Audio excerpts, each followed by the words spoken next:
We got about a mile to camp, and just look at these beautiful rhododendron maximums. Just gorgeous. I love going through rhododendron areas. We've seen mountain laurel, we've seen holly, we've seen, matter of fact, here's a mountain laurel right here, Calmia latifolia. Notice the leaves are long, shiny, or glaucous, we would say in Latin. And then, of course, the rhododendrons, nice big broad leaf, strapping, 10 to 12 inches long. And they're kind of funny because they're when you're hiking in the winter months, you can tell the temperature by the rhodies. If them babies are curled up, those leaves are curled from one side to the other touching, you know it's 20 degrees or colder. So, you know, if they're nice and flat like that, you know, your 40s or 50s, but they curl right up when it gets cold. There's a nice group right there. But look at how beautiful this is. They're up high above us, walking through them like a glade almost. There's some hay senet fern, which is going dormant. That'll turn yellow, and then it'll die back. There's some Christmas fern. That's the evergreen fern. I've seen maidenhair fern on this trail. I'm not sure if it's Ligularia. And I've just seen partridgeberry or wintergreen I took some pictures of. And if you eat the berries after they freeze, not now, because I tried one, they taste like wintergreen gum or wintergreen mints.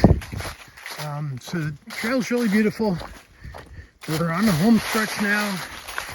We never did run into Sky and Luna, but we've been texting off and on all day, and we're hoping that they're going to be in the camp that we've chose. And we are definitely having a fire tonight because the wind has died down, and it'll be nice and safe. And there's a fire ring in camp, so it's not like we have to build one. So it'll be nice to sit around the fire. I haven't had a fire this whole trip. I love a fire, I love a campfire, I love the smell of wood smoke. There's just something about it that's zen-like, like a stream. Just listen to the water gurgle. It's just very soothing to the soul. The smoke is just really great. And if you're a stinky hiker, the smoke, the carbon that's in the smoke also helps to neutralize the smell of your clothes. And I'd rather smell like wood smoke than me, personally. I think after a week in my clothes you'd agree that that's a pretty good alternative. The other thing is we've gone completely to white pine now. There's no loblollies. Quite a bit of white pine, some hemlock. White pine, you know, goes all the way up to Maine.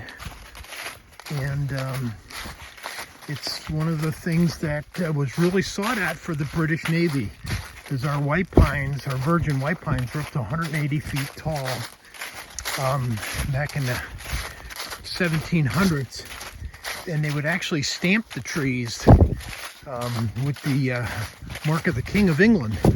So, you know, William had a mark, King William, and they would mark the trees and say, this is royal property.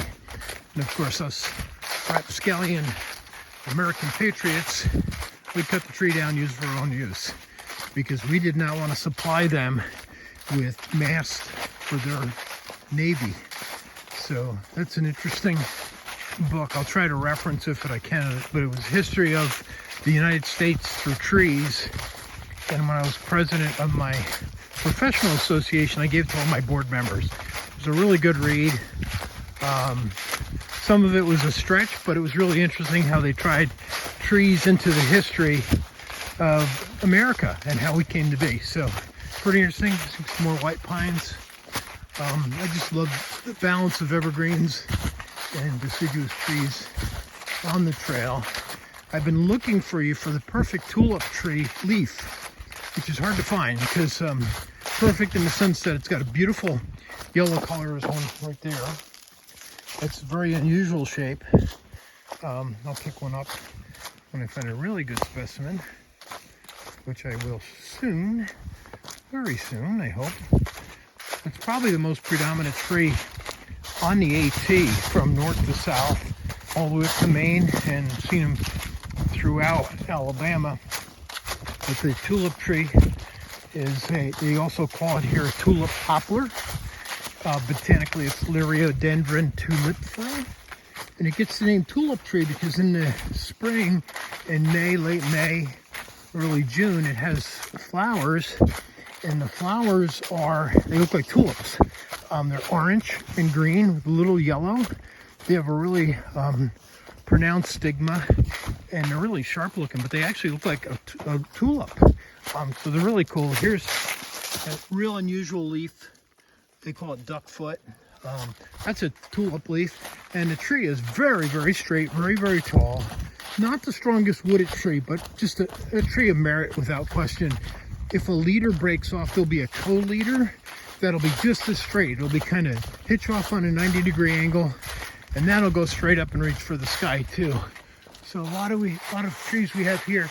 This is just a tulip tree. You just straight, poker straight. This tulip tree, Liriodendron tulipifera, and one day I'll find a perfect leaf. It seems like everything wants to bother the tulip trees, including aphids. They like to feast on the leaves.